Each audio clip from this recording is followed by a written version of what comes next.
Everybody, welcome to this week's HackerKast. My name is Jeremiah Grossman, and I am the founder of White Hat Security. And as always, I'm accompanied by Robert Hansen out in Austin, Texas, affectionately known as Arsenic, and also Matt Johansen, TRC. Actually, you're back in TRC. How'd that happen? I flew in the ether. I work at White Hat. That's what I tell people. And this is where we talk about all the cool AppSec stuff that happened over the last week. You know, it's kind of a way to condense all the news and try to figure out what's important because, as we know, a lot of stuff happens all the time in web security, and it's helpful to be able to keep up. So this week, we have a bunch of cool, really cool news stories that popped up, and the first one we'll talk about is China's man-on-the-side attack on GitHub. Now, first, I'm not exactly sure what man-on-the-side is, but it kind of relates to maybe some earlier research we did, Matt. So why don't you take this one on? Yeah, I got a lot of tweets, angry and otherwise, that are claiming that this is my fault or your fault, Jer. Sorry. Apparently, someone in China liked our research enough to mimic it. So yeah, it looks like by utilizing, I think it was Baidu analytics, they basically recreated our million browser advertising network botnet. So what happens is someone's just browsing the internet, not necessarily in China, and this JavaScript from Baidu is loaded into their browser just via some analytics type little JavaScript plugin thing, and that was hijacked, and so these attackers were able to make that JavaScript, force these people's browsers to just consistently reload two specific pages on GitHub.com. And so GitHub's just been battling this for I don't know, all week, and it's just been it's been a hard one to tackle. But yeah, it looks a lot like the research that we used. Just a little bit different, as it's an analytics platform hijack instead of a advertising network, but the idea is still exactly the same. So they man in the middle one of the third-party includes, like in this case Baidu, and then they DOSed GitHub. Yes. So it's kind of funny. They used that trick, and it was GitHub that said it was the largest DDoS attack they'd ever seen.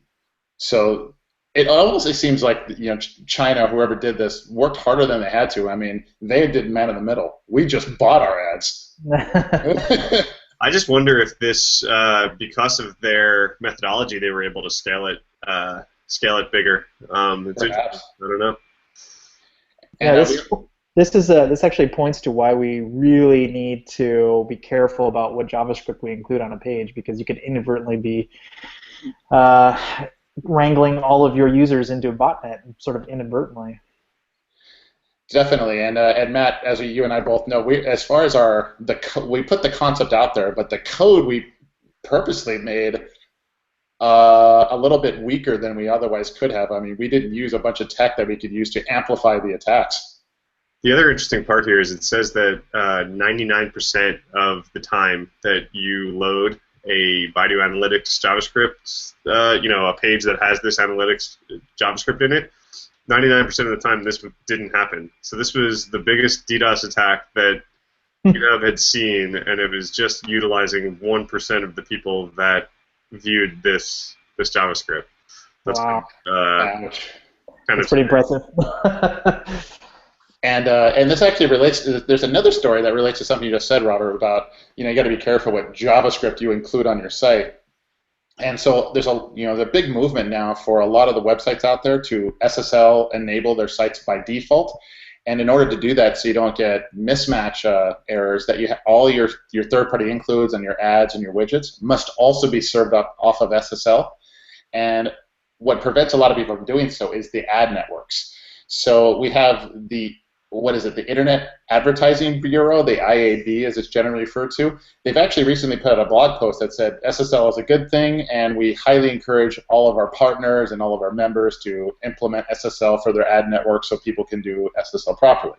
So now, should the Internet do this and heed this guidance, and they should, just seeing the advertising industry advocate for security, right there, you know something's up. But the other one is that if people do this, if the advertising networks do this, then China could not have man in the middle an SSL connection to carry out this attack.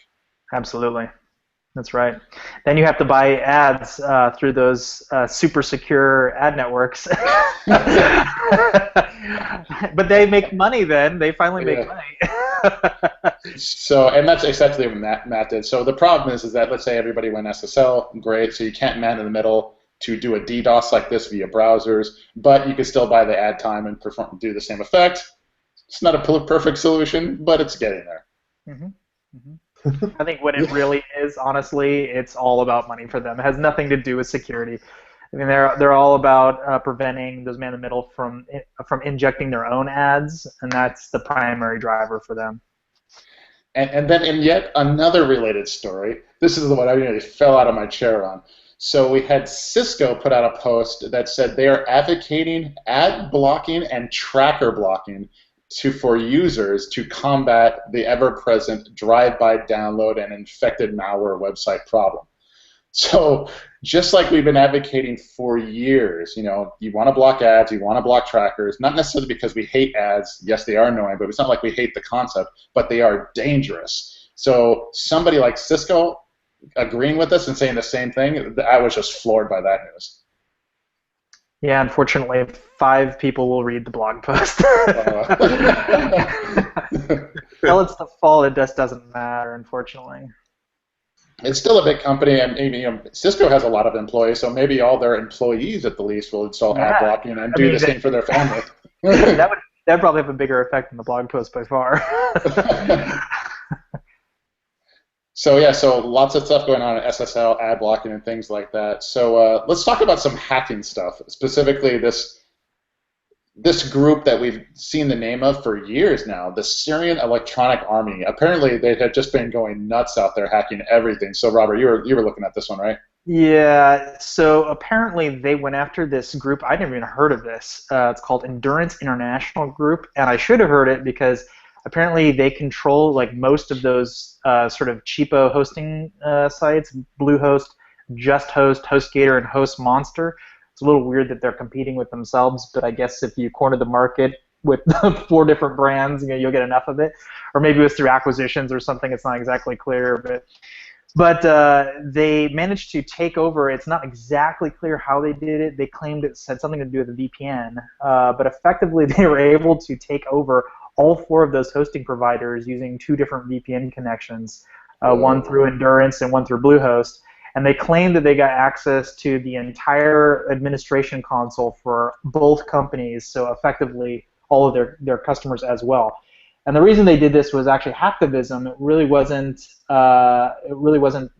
malicious or something. What they're really saying is you need to stop hosting the Islamic State websites. We've caught you doing this, and so we're going to punish you or whatever. So this is sort of a warning shot across the bow. We can do worse.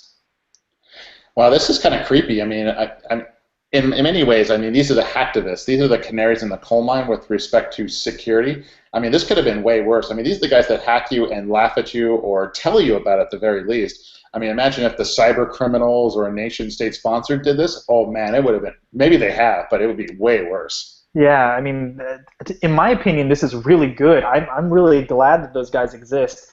I mean, I think they get a lot of bad reputation for other reasons, but without them, we would have no idea how easy some of these hacks were. I mean, we could theorize. I could tell you that that's not a great setup, but until someone actually compromises them, how are we going to know? So I'm really, for one, am super stoked that those guys exist. So yeah, so it just seems like all of web security, it always has a few choke points, a few single points of failure, and the the domain registers and the hosters are one of them. I mean, we work very hard of saying make your code secure, patch your stuff, and doing all this good application security things, and then it all falls down in a second when one of the hosting providers or the domain registers go down. Yeah. I'm just waiting for for them to catch wind of how insecure the residential gateway system is. I was just talking about that at Lost Boston yesterday. That these they're just routers, residential gateways. All the traffic goes through them. So what's the? And when you control those, when you control one of those, you don't just control a machine; you control the entire network that sits behind that residential gateway. So there might be 10, 100, internet accessible devices or whatever behind that. Even just in your house, you don't even realize it. Little mobile phones and, video game consoles and computers and iPads and all that stuff, and all that counts. All that stuff's now, potentially under control of that thing.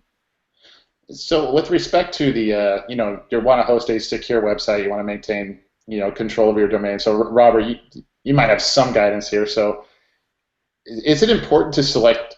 Is the selection of who your domain registrar is? How important is that? I mean, what's the recommendation here? Like, if these guys are insecure, now what? Yeah, I mean, that certainly does have a big part to play in it. In this case, this is the hosting provider we're talking about, and if the hosting provider, we've done a lot of audits against security providers in a previous life, and I got to tell you, one thing that was pretty uniform across all of it was their admin networks were all just terribly designed, really, really poorly designed. And it's a really hard thing to tell from the outside. It's easier once you're on the inside. Generally, if you have access to one machine, it's very easy to pivot and start breaking into other machines once you're sort of in their collective or whatever. So really, it all comes down to is one stolen credit card, and then you suddenly have access to all their customers. I don't have any fantastic advice there. But I would say that anything that advertises shared hosting is a little bit less secure, or at least tends to be less secure. I guess it could be more secure depending on how you design it. But yeah, I don't have any amazing advice, unfortunately. It's pretty much all bad. So do you count shared hosting and that kind of setup as equivalent or different than, let's say, AWS hosting, where you have these AMIs and these virtualized environments? Well, that was actually why I said it could be better. I count those things as the same. I've seen other implementations of that were far, far, far worse than the way that Amazon has it set up. Amazon has some of the best and brightest working on it, and they have a lot of best interest in making sure that doesn't break down. But there's a whole bunch of very small snake oil companies that are popping up that claim to do the same thing, and they just run OpenStack and call it a day, and they have their administration consoles on the internet, and if you know how to break into those things, it's very easy to suddenly take over all their customers. Gotcha. So let's move to some other forms of hacking, not incident related, but vulnerability discovery related. So cross-site scripting, one of the, if not still the most popular vulnerability out there, certainly the most pervasive. And we see a lot of bounty hunters going after this one because they can make some good cash on this one. But most of the time we find these one-off cross-site scripting vulnerabilities as no big deal. It's just we've seen it 1,000 times before, except one that recently popped up on Google. And Matt will cover this one a little bit and show us a demo. This one was particularly funny. Yeah, I have to share my screen here just so you can watch it, and I'm gonna turn my speakers up so hopefully you can hear it too. Just because, of course, I mean, this music is just perfect for hacking. So Matt, what's going on here? So someone found some cross-site scripting on Google that worked on every TLD. So you can see the same payload up top here, this same path to some service login, whatever, and it worked on Google dot everything. Estonia, Egypt, here we go, Spain. This video is 3.5 minutes long, so I think I'm done sharing it, but you get the idea, right? And so yeah, it's a pretty good bug, and the video is just called Google XSS World Tour, so how nice of them. And, yeah, so what's going on is that they're just proving, that's just proof of concept. Instead of what we were watching, instead of like an alert box popping up, this is what they were doing. They were just kind of defacing the site a little bit. So it was showing you, hey, you're on this domain, but look at what the domain looks like, right? So it's actually running this user's JavaScript here. So kudos to the researcher, Oren Hafif. I think that's how you pronounce his name. So great work on this one. This is awesome. Yeah, that's fantastic. It just shows how insanely dangerous those platforms can be, and something as simple as a little XSS can really ruin your day. So it kind of goes back to things we've always talked about. Is we've known about cross-site scripting for what, 15 years, maybe more, and everybody knows about it. We work really hard. I know Google works really hard to try to rid themselves of this vulnerability, but it just always sticks around. It's just like we called it a cockroach before. So it's going to be hard to rid this make this bug dead, but it just shows that it's around there, and researchers are making money finding it. Mm-hmm. Absolutely. So let's try one more interesting vulnerability that popped up. Something called exploiting PHP upload forms, and Robert was looking into this one. So what's the hack? Yeah, this is kind of an interesting one. I didn't even know there was this function in PHP. It's called move_uploaded_file, and basically it's a way for you to take an uploaded thing and then move it into another location. I'm not exactly sure why you'd want to do it that way. Maybe it's maybe it's moving it from one location in cold storage to hot storage, to ability to see it from the website or something. Not exactly sure what the purpose of that is, but anyway, it's apparently a very common thing for people to do. And so people will do something smart like look at file extensions and say it must end in .jpeg or must end in PNG or whatever, and then move it around. Well, if you include a null byte on there, you can upload something.php null byte JPEG or something, and suddenly you are now able to upload PHP, so you get full remote code execution on the box with basically one character. So that really shouldn't work that way. This is a pretty bad bug. It's got a CVE associated with it. And just in some random checking, they were able to find several vulnerable things hanging out there that use this exact function. So if you look, you should probably look through your code. If you see move_uploaded_file anywhere, you might want to either update or stop using it. We used to see this a lot with like client-side validation. Like they would build a form that, okay, upload your profile picture and make sure that that upload form took a picture. But if you just caught it in like burp or whatever and just said, okay, I'm going to change this, it's not actually a JPEG, it's this other file, and you can just upload anything. So this has been a problem that haunts a lot of file upload services for a while. But this is pretty interesting that it's a pretty solid PHP core function vulnerable here.